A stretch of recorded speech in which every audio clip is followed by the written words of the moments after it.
بیکانہ طور پر بیان کیا ہے کہ انسانی عقل دنگ رہ جاتی ہے، رونگٹے کھڑے ہو جاتے ہیں اور دل دہلنے لگتا ہے۔ آپ اور میں علم اور عقل کی ہماری باؤنڈریز ہیں، ہم علم اور عقل کی باؤنڈری میں رہتے ہیں۔ ہم اگر علم حاصل کر رہے ہیں تو ہم علم ہی حاصل کر رہے ہیں، اور اگر بڑھا رہے ہیں تو اپنا علم ہی بڑھا رہے ہیں، اپنی تعلیم بڑھا رہے ہیں۔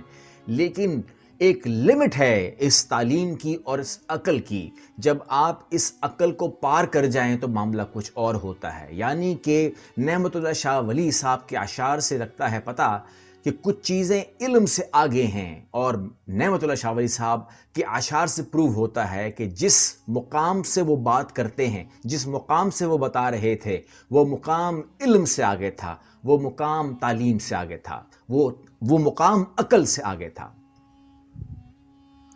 حضرت نعمت اللہ شاہ ولی آنے والے مستقبل کے نیک و بد، ہیبت ناک اور عبرت ناک واقعات سے پردہ اٹھاتے ہوئے مسلمانوں کو غیب کے رازوں میں جھانکنے کا موقع فراہم کرتے ہیں، تاکہ مسلم امہ دین اسلام پر کاربند رہتے ہوئے اپنے اخلاق سنواریں اور باطل قوتوں کے خلاف جہاد کے لیے ہمہ وقت تیار رہیں۔ حضرت نعمت اللہ شاہ ولی آج کے بعد مستقبل کے واقعات اور حادثات کی پیشنگوئی کرتے ہوئے انسان کو قیامت کے قریب تک پہنچا دیتے ہیں۔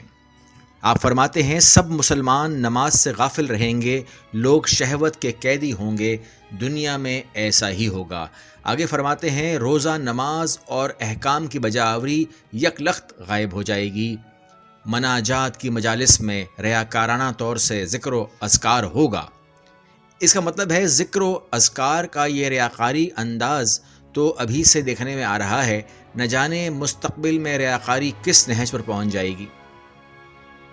آگے فرماتے ہیں نماز، روزہ، حج، زکوٰۃ اور فطرانہ ادا کرنے کا شوق کم ہو جائے گا، دلوں پر ایک بوجھ معلوم ہوگا۔ آگے فرماتے ہیں ایک جماعت مجبور لوگوں سے سود لیا کرے گی، ان پر لعنت ہو، یہ سر پر خزانہ رکھے ہوئے ہوں گے۔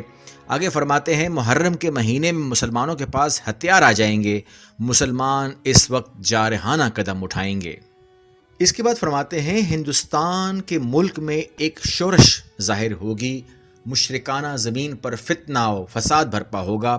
آگے فرماتے ہیں اس خلفشار کے وقت بت پرست قوم کلمہ گو مسلمانوں پر اپنے ہندوانہ قہر و غضب کے ذریعے جابر ہوں گے۔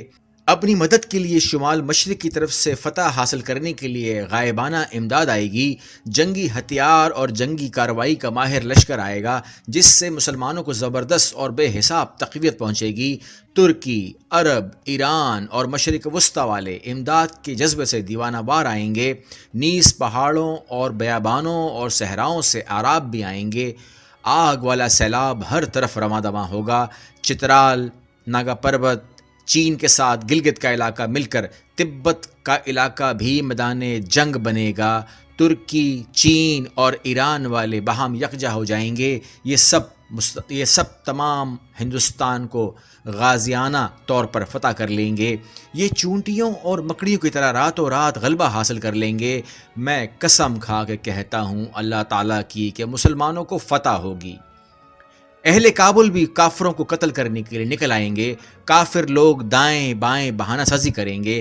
سرحد کے غازیوں سے زمین مرکد کی طرح لرزے گی، وہ مقصد کے حصول کے لیے دیوانہ وار آئیں گے۔ عام و خاص سب کے سب لوگ جمع ہو جائیں گے۔ اس کام میں سینکڑوں قسم کے غم کی زیادتی ہوگی۔ فریضہ حج کے بعد اور عید الفطر کی نماز سے پہلے ہاتھ سے نکلے ہوئے علاقے کو حاصل کر لیں گے جو انہوں نے غاصبانہ ضبط کیا ہوا ہوگا۔ غالباً اس کا اشارہ کشمیر کی طرف ہے۔ دریائے اٹک یعنی دریائے سندھ کافروں کے خون سے 3 مرتبہ بھر کر جاری ہوگا۔ حضرت نعمت اللہ شاہ ولی کی پیشنگوئی کا ہر شعر جہاں ایک الگ باب کی حیثیت رکھتا ہے، وہاں مستقبل کے بارے میں ان کا یہ شعر، جس میں صاف طور پر دریائے اٹک یعنی دریائے سندھ کا نام لے کر اسے 3 مرتبہ کفار کے خون سے بھر کر جاری ہونے کی پیشنگوئی کی گئی ہے، مسلمانوں اور کفار کے درمیان ایک انتہائی خونریز جنگ کو ظاہر کرتا ہے، جس میں اگلے شعر کے تناظر میں مسلمانوں کو فتح حاصل ہوگی۔ لیکن اس شعر کی تشریح اس وقت تک تشنبہ لب ہے جب تک جغرافیائی اور واقعاتی لحاظ سے اس اہم نقطے پر غور نہ کیا جائے کہ بھلا کفار کے خلاف مذکورہ خونریز جنگ آخر پشاور سے صرف 45 میل دور دریائے اٹک تک کیسے پہنچے گی، جبکہ دریائے سندھ کے مغرب میں صرف صوبہ پختونخوا، قبائلی علاقہ افغانستان اور چند آزاد جمہوری ریاستیں واقع ہیں جو مسلمانوں پر مشتمل ہیں؟ تو کیا اٹک کے کنارے کفار سے مزاحمت صرف یہی مغرب کے طرف سے آنے والے مسلمان کریں گے؟ دوسرا انتہائی تشویشناک اور حیرت انگیز پہلو یہ بھی ہے کہ اگر مغرب کی طرف سے کفار کا آنا بعید از قیاس ہے تو پھر کفار دریائے اٹک تک پاکستان کے مشرق یا شمال مشرق کی جانب سے کن راستوں یا علاقوں سے گزر کر پہنچیں گے، کیونکہ مقام کارساز آخر دریائے اٹک ہی بتایا گیا ہے۔ آگے وہ ہم سے ہندوستان کے اندر کی فتوحات بیان کرتے ہیں، کہتے ہیں پنجاب شہر لاہور، ملک کشمیر نصرت شدہ، دریائے گنگا و جمنا کا علاقہ اور بجنور شہر پر مسلمان کا غالبانہ قبضہ کریں گے۔ خوبرو لڑکیاں اور حسین دلربائیں مجاہدین مال غنیمت کے زمرے میں اپنی ملکیت میں لے لیں گے۔ یہ لڑائی 6 ماہ تک انسانوں کے بیچ چلتی رہے گی۔ مسلمان اللہ کے فضل سے فتح یاب ہوں گے، اللہ کے حکم سے مسلمان خوش ہو جائیں گے، اللہ پاک خالقانہ اور لطف و کرم اپنا فرمائیں گے، دین اور ایمان کے جملہ بدخواں لوگ قتل کر دیے جائیں گے، تمام ہندوستان ہندوؤں کی علمداری سے پاک ہو جائے گا، قیامت کے زلزلوں کی مثل ایک زلزلہ آئے گا اور وہ زلزلہ ہندوستان اور سندھ پر قہر بن کر نازل ہوگا۔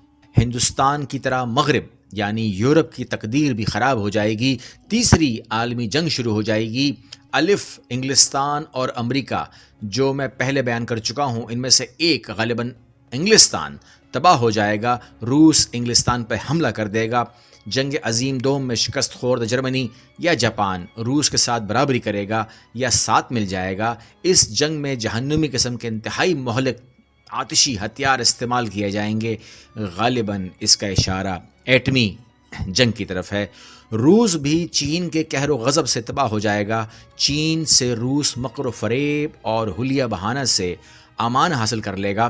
انگلستان اتنا تباہ ہوگا کہ اس کا ایک نقطہ بھی باقی نہ رہے گا سوائے یہ کہ اس کا نام اور تذکرہ تاریخ کی کتابوں میں باقی رہ جائے گا۔ وہ جو راز کہ میں بیان کر چکا ہوں اور وہ موتی جو میں پرو چکا ہوں، یہ ایک غیبی سند ہے، میں نے اس لیے بیان کیا ہے کہ اللہ تعالیٰ یقیناً اسلام کی مدد کریں گے۔ اگر تو اجرت چاہتا ہے اور اللہ کی مدد چاہتا ہے تو خدا کے لیے اللہ کے نیک بندوں کے اقوال کی پیروی کر، یہاں تک کہ ذوقا والا بہترین سال آ جائے تو امام مہدی علیہ السلام مہدیانہ ہدایت والے اپنے عروج پر آ جائیں گے۔ اچانک حج کے دنوں میں مہدی علیہ السلام ظاہر ہوں گے، ان کی ظاہری ہونے والی یہ شہرت تمام دنیا میں شہرت پائے گی۔